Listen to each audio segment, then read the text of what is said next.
On today's action-packed episode, we're talking about some of the best hitters to target in your 2023 fantasy baseball draft, plus some big news for the podcast. Let's lock on in.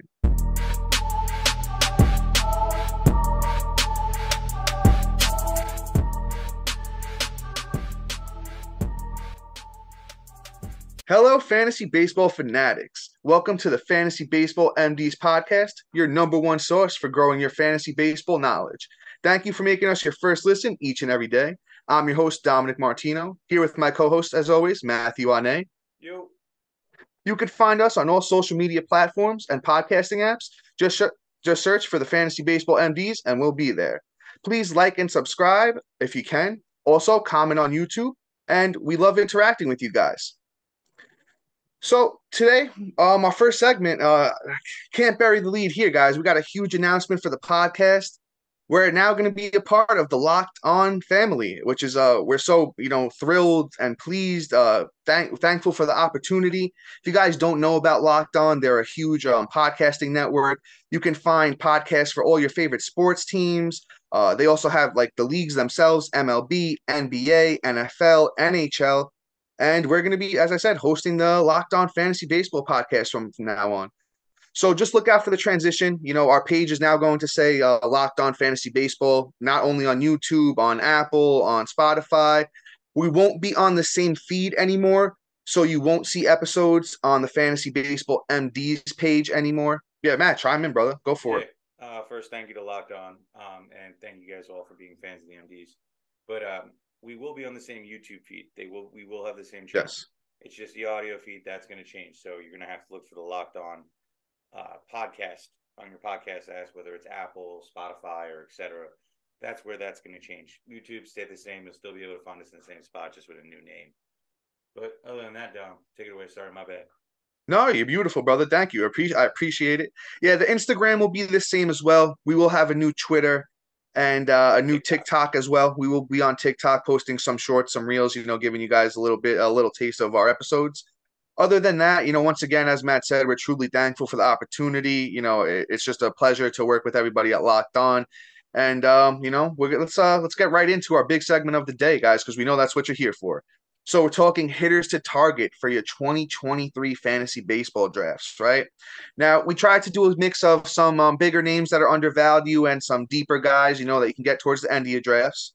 And I guess I'll go first with one of mine, somebody that we've talked about a little bit on this podcast before and recently moved. That's Jose Abreu, first baseman for the Houston Astros now. And man, I think just has great value. He's going off the board right now in NFBC drafts at the pick of 93. So you can get him at around pick 100, which I think is a steal for Jose Abreu. He's coming off the board as the sixth first baseman. And we know that Jose Abreu had a down year last year in the home run department, at least 15 home runs, which is not great. Jose Abreu also had played 157 games, had 85 runs, 75 RBIs, and he hit 304. So that batting average is always stellar from Jose Abreu, career 292 hitter. I think the home runs you can expect a boost, especially with those Crawford boxes in Houston. He's going to hit probably, hopefully closer to 20, 25 home runs. But the opportunity to be in that lineup with guys like Kyle Tucker and, the rest of the folks there, Jose Altuve, they got a bunch of great bats, good guys just that are always on base. So, Jose Abreu hopefully hitting third or fourth, going to drive in, close to 100 runs. He's driven in 100 runs about 7 times in his career already. The runs, I'm not banking on him for anything crazy. If he can get you to 85, he got you last year. That's absolutely stellar. So once again, he's coming off the board around pick 100. I think Jose Abreu is somebody you could totally, target in all of your drafts and feel lovely about getting him as your starting first baseman. I personally have him ranked fifth. Matt, my brother, any thoughts on Abreu and where do you got him ranked? Oh, I love Abreu this year. I think that it's definitely a nice change of pace for where he's been. Even though I love the White Sox and repping them tonight, but personally, I just think that Houston's just a well-oiled machine, and there's going to be a lot more opportunities for driving in since the White Sox haven't been able to prove that they're healthy or that the young talent hasn't really spot to the top. Even though I think that this is going to be the year. Now, Abreu upside in this team is just going to be outrageous, and we all know this. Hence why Dom has him rated so high. I have him rated as my number 5 overall first baseman. So we're right on par with where we have him. We're pretty aligned. but I think that ultimately you can't go wrong drafting Jose Abreu this year. Now, I don't think I need to, beat the dead fish or whatever, that dead horse. But let me move on to my guy. Somebody that I was a big fan last year. If you guys were listening in draft season, somebody that I called from the jump, and I said if this guy gets called up or makes the team first day, he's going to be stellar. He's gonna be a league winner, and that's Bobby Witt Jr. Bobby Witt Jr. is exactly what we thought he is, and more, because this is a rookie year that not a lot of guys do. They don't just adjust right away to the bigs, and this is exactly what you want from a big prospect, right? So he had 632 at bat. No, I'm sorry, I lied. That's plate appearances. 591 at bats, 82 runs, 31 doubles. I'm just saying that could swing either way. The guy is fast, and the guy also has power, right?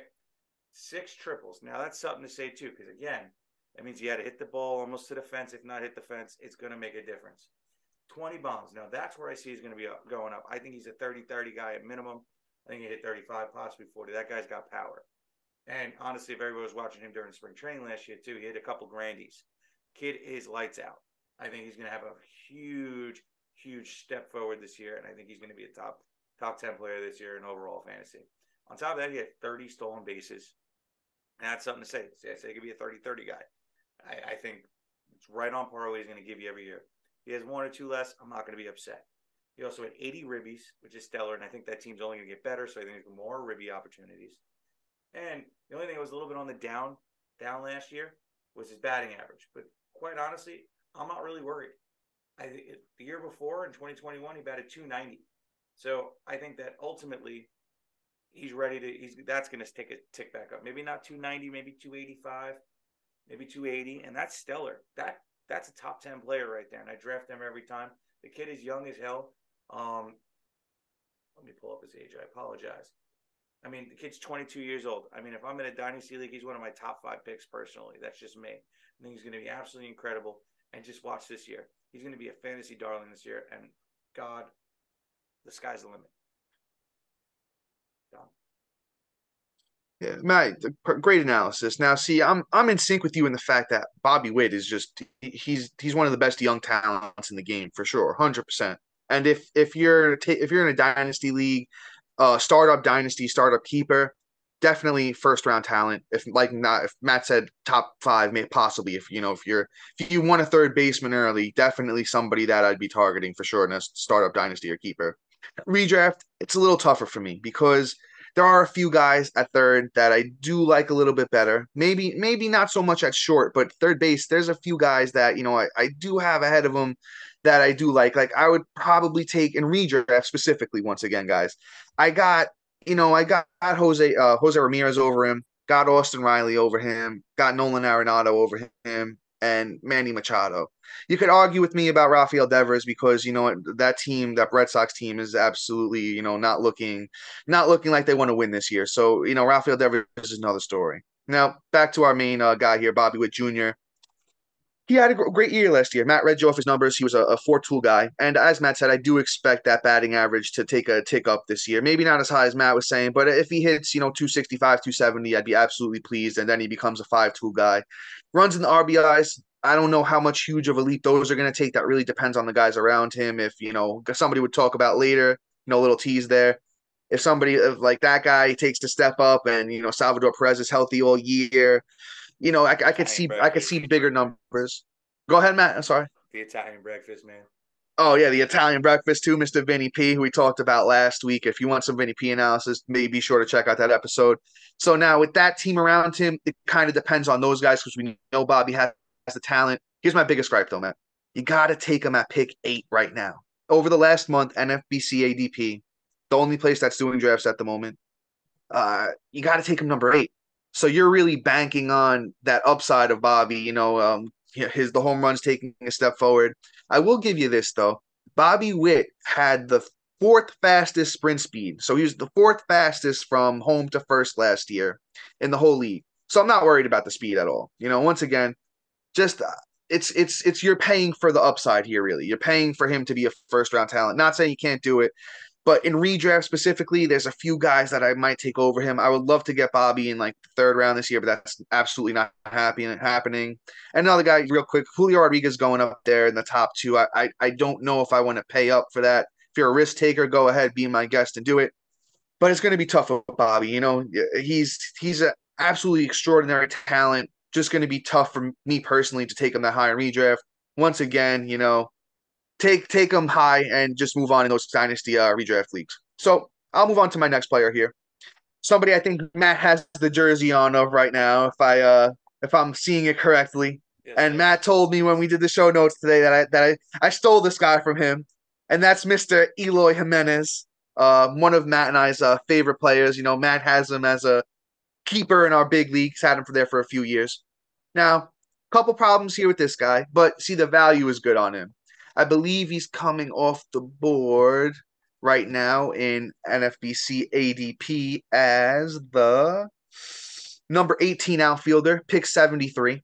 So you can get him around your 6th round pick in your 12 mans, which is I think is great. Your number 2 Steal. outfielder, hopefully, yeah, hopefully your number 2 outfielder, and that's as Matt said, a steal for a guy like this. Eloy Jimenez is going to be 26 years old. Last year, he's been banged up, past couple years. Last year, only played 84 games, but in those 84 games, he was stellar. He had 40 runs, 16 bombs, 54 RBIs. Eloy does not really steal, so don't count on him for that. But he hit 295, right? And Eloy Jimenez, career 276 hitter. I think the hit tool is there for the kid. He knows how to, he knows how to take a walk. He's not a huge strikeout guy. He does strike out, but he doesn't strike out as much as some of these other top tier talents. And the power. Don't forget, in Eloy's rookie year as a 22-year-old, played 122 games, 31 bombs, hit 267.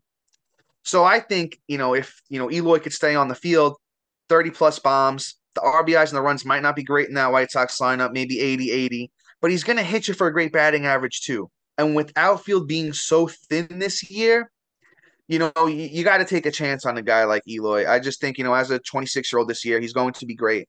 I personally have him ranked as my number 11 outfielder. So, if you can get him, as I said, the 18th outfielder, your number 2, hopefully, you got to take him. Once again, great pick in Dynasty and Dynasty and Keepers. Redraft, still great too, but don't forget the injury risk when you're taking him. Yeah, I mean, with Eloy, his only knock is the guy's hurt every year. But the funny part is though, it's never like a Mondesi, right? Oh, my phalanges, or oh, I got a hamstring, or oh, it's some sort of like soft tissue issue, right? It's the guy's playing too hard. He's literally doing a Bryce Harper. He's constantly getting hurt because he's playing too hard. He's a really good defender, and he just plays his heart out every night. And it shows when he comes back. The kid just hits the ball out over the fence every single time. He's an incredible talent. I think now that with the move to DH more of like a full-time gig versus him playing outfield more key, less opportunity to get hurt because the numbnut decides, I'm going to go rip my pectoral because I need to steal this home run, or I need to run into the wall really hard, or I don't know, let me just take a bat and smack me over the head with it because I just need to play so hard. But like the thing about Eloy is the kid has so much talent. They're trying to rein the kid in and now get him to be on the field for all 162 games this year. And I think that's the way to do it. Limit his time playing defense, even though he's a great defender, and get him them at bats. And I think he's going to be great. And personally, I think the Ribbies, they'll be a little low, like Dom said, but at the same time, we're also waiting on guys to take a step forward too. There's a lot of rookies, a lot of young guys. Luis Roberts, Tim Anderson's, a nice veteran on that team. Andrew Vaughn. That team actually has some names on it that can actually help drive him in. One quick name I got for you guys, and we'll talk about him in the prospects episodes. Watch out for Oscar Colas, outfielder. He's supposed to be there for opening day with the White Sox, guys. Pay attention to that name. Let's see if Colas makes it, because that would be another name that we can add to the list Yeah. and help hopefully bring up them counting stats for Eloy. But I think the Ribbies will be there, and not for nothing too. He has 40 to 45 home run upside. And No, he does. He does. 100%. I may seem a little He bullish, does. but the No. kid is outrageous. So let's just see what's going to happen because there's a hope and dream. I haven't ranked it 12, but quite honestly, if I'm in a dynasty league, he's another one. I always will be considering him in a top 5, top 7 pick in a dynasty startup, and even in a keeper league.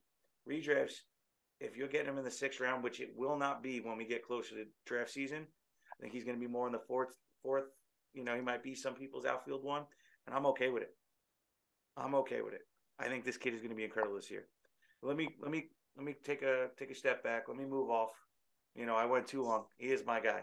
Dom just stole him. And He's a monster. He's a monster. this is another guy of mine. And again, another guy I touted all last draft season, and that's Mr. Jazz Chisholm. And quite honestly, he's a more on the fantasy. He's more on the injury risk. He's almost on my flanges list, which eventually I'll do a blog post on our You website have to. You have to. where I do the flanges list and who's on my hater. He's like that, almost there. He does it again this year, and he's going to be there. So the problem with him is he just gets the soft tissue issues. I'm hoping he can overcome it. I hope the Marlins, get him in there with the trainers and figure out a way for him to stay healthy. Maybe it's what he's eating or working out, whatever. Dude needs to figure it out, because if he can stay on the field, he can be incredible.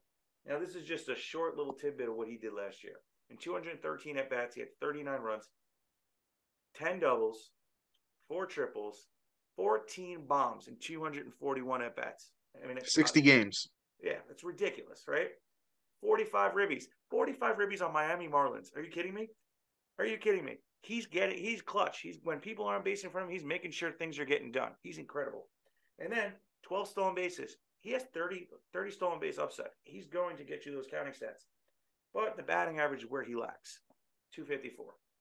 But it's also not miserable. It doesn't murder you. And quite honestly, I don't see it getting any higher. I think that's kind of where he's going to be, 250 to 260. 260. Hits 265. God, these numbers are going to be great. But I don't see it happening. He's more like that mid-range. So personally, he's going to be 4.5 tool guy. And I'm cool with that. And personally, I'm drafting him. Hold on, let me pull it up right quick. My second base ranking, I have him as my number 4 overall ranking, and that's for redraft. And I'm confident. I'm going to take that risk because that upside is outrageous, and you're going to get him at a discount anyway. So I think this year is his year that he could possibly stay healthy and be that fantasy darling. And, oh, my God, you will thank me every step of the way if so. Yeah, Matt. Perfect analysis. Jazz Chisholm, is somebody that, Matt and I kind of disagreed on a little bit coming into last season. And Matt talked me into it, listening to my brother here, talked me into it. I think I took him, and I actually wound up taking him in almost every single draft I did last year.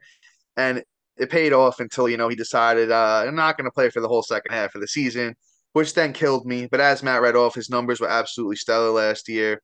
Totally agree that the batting average is where, if he could figure it out, getting him right now over the last month NFBC ADP for Jazz Chisholm is at pick 47, but and he's the third second baseman. It's kind of worth it in the sense of that, that top 4 at second base right now, it falls off a cliff after the fourth one, depending on who you got there. It's Marcus Semien, Jose Altuve, Jazz, and Ozzy Albies in NFBC ADP right now. It's the top 4. After that, falls off a cliff. Now, I have Jazz 4th in sync with Matt here. It's, if I don't have a problem with you taking them. I don't have a problem with you taking them. Just be prepared. I'd say draft a backup. Make sure you have somebody there because, as Matt said, he's a very injury-prone player, flanges guy. But as for, 30-30 upside, he could have a Cedric Mullins-ish season from, Cedric Mullins 2 years ago went 30-30. I could see that from Jazz. Maybe not the high batting average Cedric Mullins had, but, Jazz is just great. Guys, go out there and take him with confidence. I wouldn't reach for him too high. Don't take him as, a top 20 pick. Get him at where he's going. Go ahead, chime in, my brother. Feel free.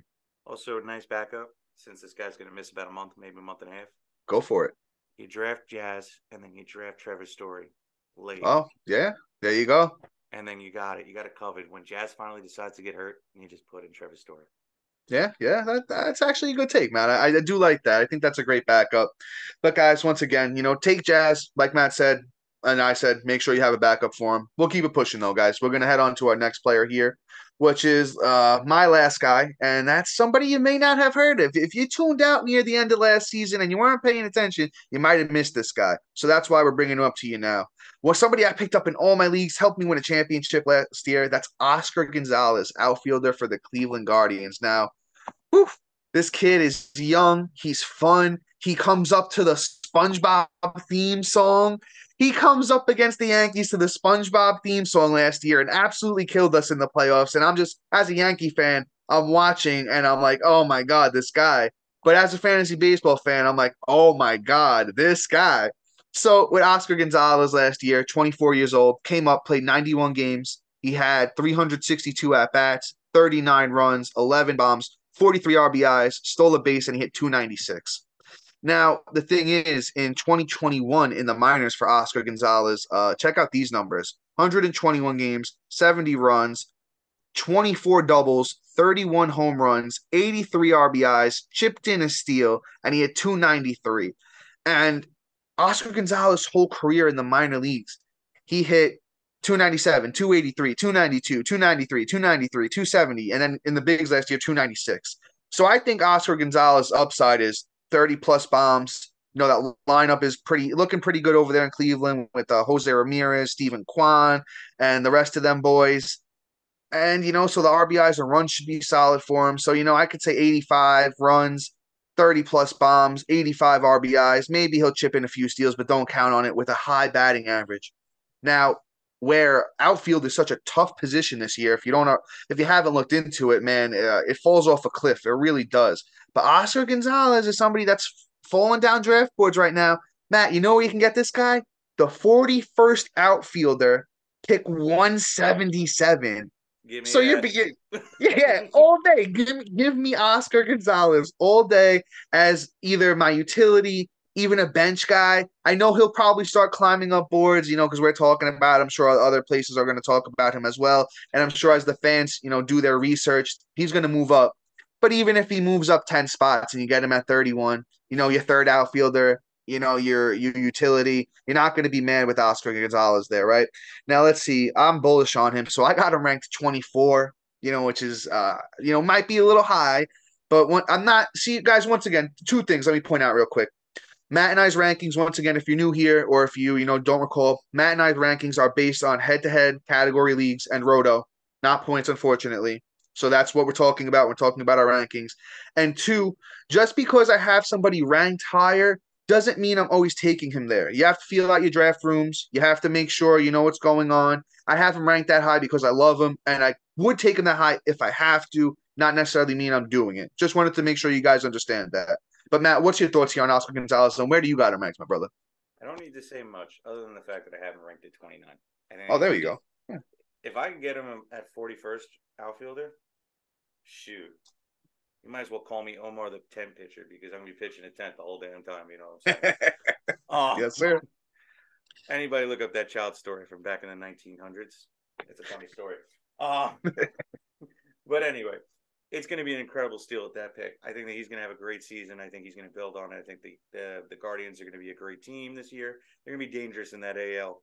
And also, to the ALA great outside of, the several teams that are, top notch. So they're going to be playing a lot of fluff games. Plus, now they get to play every single team in the league this year. So they're going to have a couple more fluff games too.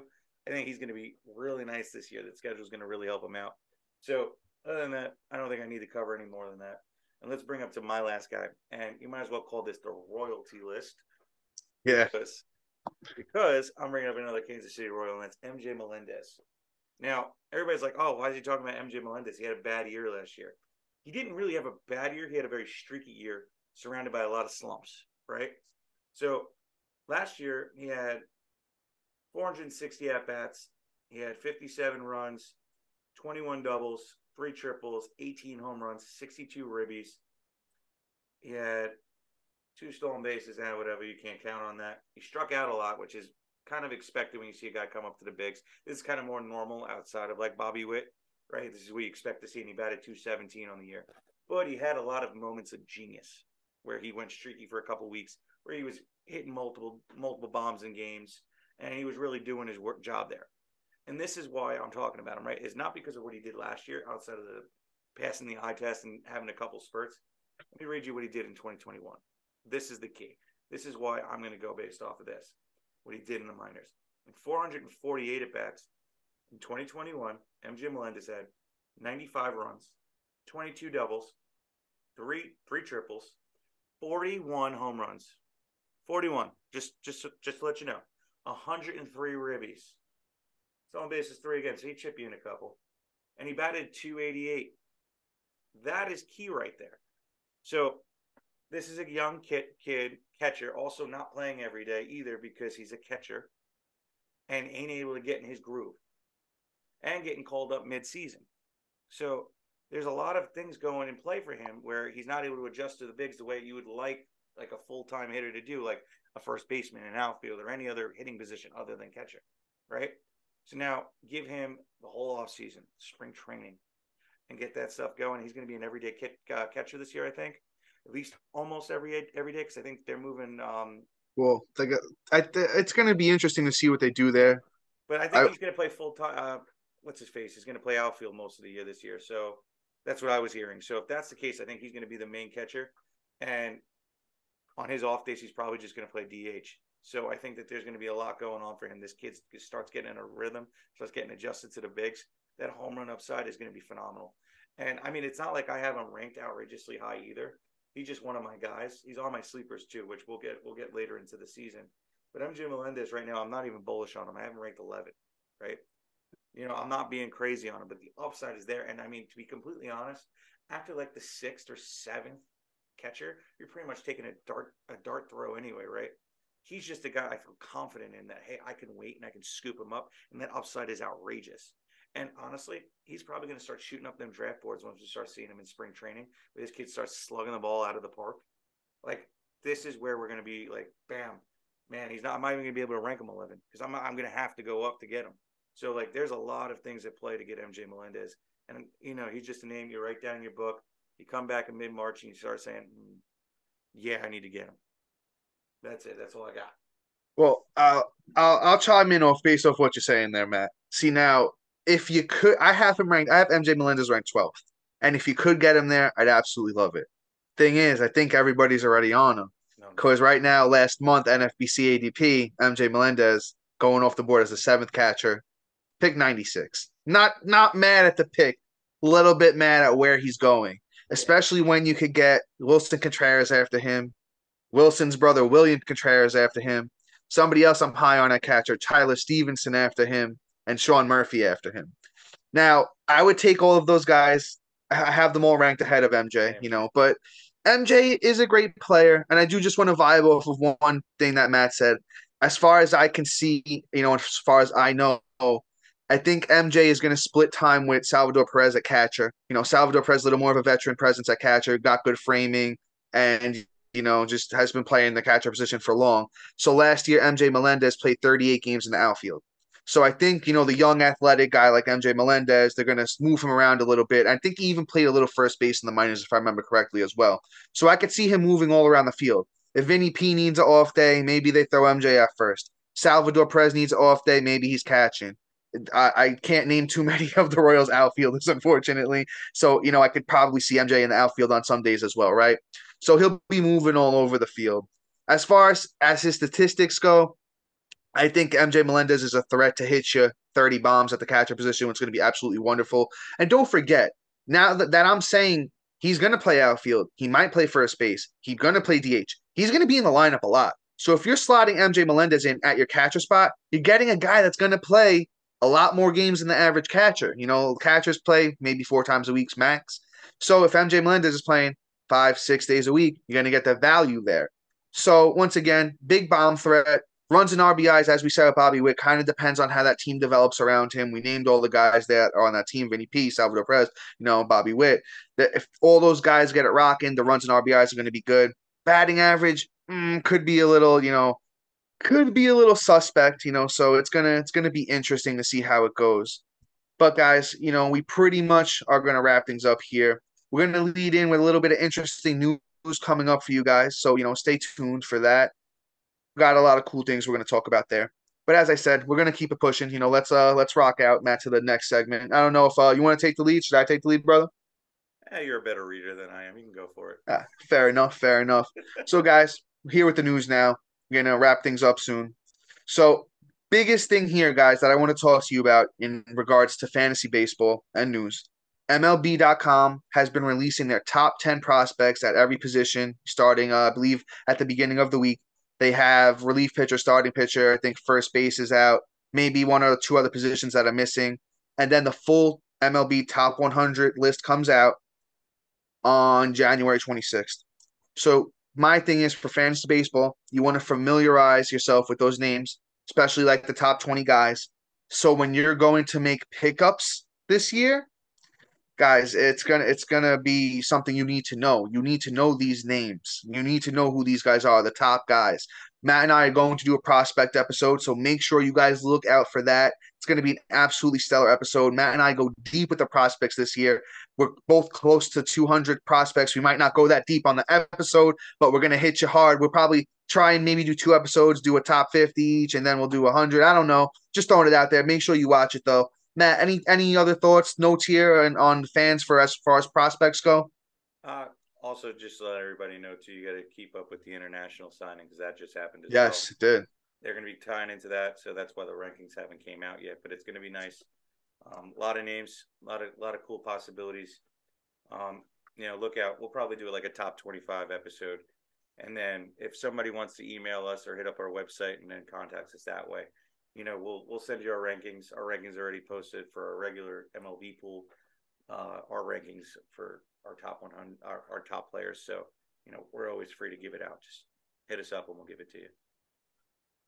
But Yep. Yeah, guys, make sure check out that website, guys. We've got a lot of awesome stuff on there. Once again, it will be in our link tree. So click that link tree. It will take you to our website. You can find our rankings, news about us. You can find every single episode there.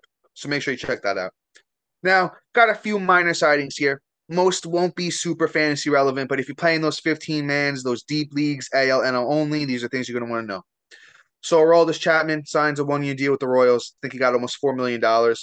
Scott Barlow's been their guy the last 2 years, so I'm not sure if Chapman's going to get the opportunity to close. Even if he does, I'm not super high on Aroldis Chapman as a closer. Had a bad year with the Yankees the last 2 years, so that's kind of an iffy one. But if you're playing those deep leagues, definitely a thing to keep in mind. The Mets add Tommy Pham. It's not another crazy one, but outfield is absolutely terrible this year. Tommy Pham's going to be on a good team now. With that Mets lineup, very deadly. Tommy Pham's been known as a power steals guy, so somebody to keep your eye on going forward. They're also looking to trade for Luis Arias from the Twins. That has a bunch of fantasy implications because then one of Matt's favorite players and myself, Mr. Royce Lewis, when he comes back, could possibly have a role on that team now. They'll shift and move guys around a little bit. We'll see how that goes. Matt, any thoughts there? You want to? I know it's your boy. Maybe you want to say a few words, or you want me to keep this pushing? let's just all say a prayer this guy gets traded. Or what? I won't even say it. I won't even say it. Just bad juju. But yeah, please move. Please get out of town. Just get out. Get out. Oh, fair enough. Fair enough. Then the Red Sox added Adam Duvall, big power guy. Maybe he'll hit a decent amount of home runs with the short porch there in Boston, right field. And yeah, just once again, outfield's weak. So, add Adam Duvall and you're at the end of your 15 team leagues and so forth, your AL onlys. Now, this last guy here, Can you maybe a pronounce little it? who? Can you pronounce this name? Because I can't. Oh yeah, it's Shintaro Fujinami. Fuji. He's Fuji. No another what? Fujinami. Fuji. Shintaro Fujinami. Fuji. So he's a starting pitcher to keep your eyes on. Let me see if I can get up his stats here real quick for you guys. He's not great from what I saw. Once again, I'm not super familiar with Mr. Fujinami, but I will do the due diligence for the man. Let's see, guys. Bear with me. I'm just gonna try and pull this up real quick so I can give you the proper coverage. I don't want to leave you folks hanging here. So Mr. Fujinami is let's see. He's actually a big guy. He's 6'6", only a buck 80, but we've seen some big skinny starting pitchers have success in the bigs like Mr. Sale, Mr. McKenzie. But last year Fujinami actually had a decent year in the Japanese league, but it always differs. He had 277 ERA, 107 innings, 115 Ks, a 118 whip for Mr. Fujinami. He's going to be 29 years old. He's a little bit older. He's no Kodai Senga, and he's not on a great team either. But once again, your AL onlys, your deeper leagues, definitely a name to at least keep your eye on. So, guys, that's going to be it for the news. And I'm going to pass it off to my brother here real quick, to get us out of here. Yep. So I just want to thank everybody for being part of the MD's adventure and looking forward for everybody joining us on the Locked On adventure. And just a heads up, you can find us on our new socials, things like that. Check out our link tree. And lastly, just really great piece of news we forgot to announce in the beginning is we're going to be going 3 days a week with Locked On. So, just looking forward to that. There's a lot of great episodes coming up. Our first base rankings, all the positional rankings, and just going in hard. And we're gonna get you ready for that fantasy draft, and then stay tuned. We're gonna be rocking it all season long. So with that being said, we're looking forward to joining us on this new adventure. And with that, peace. See ya.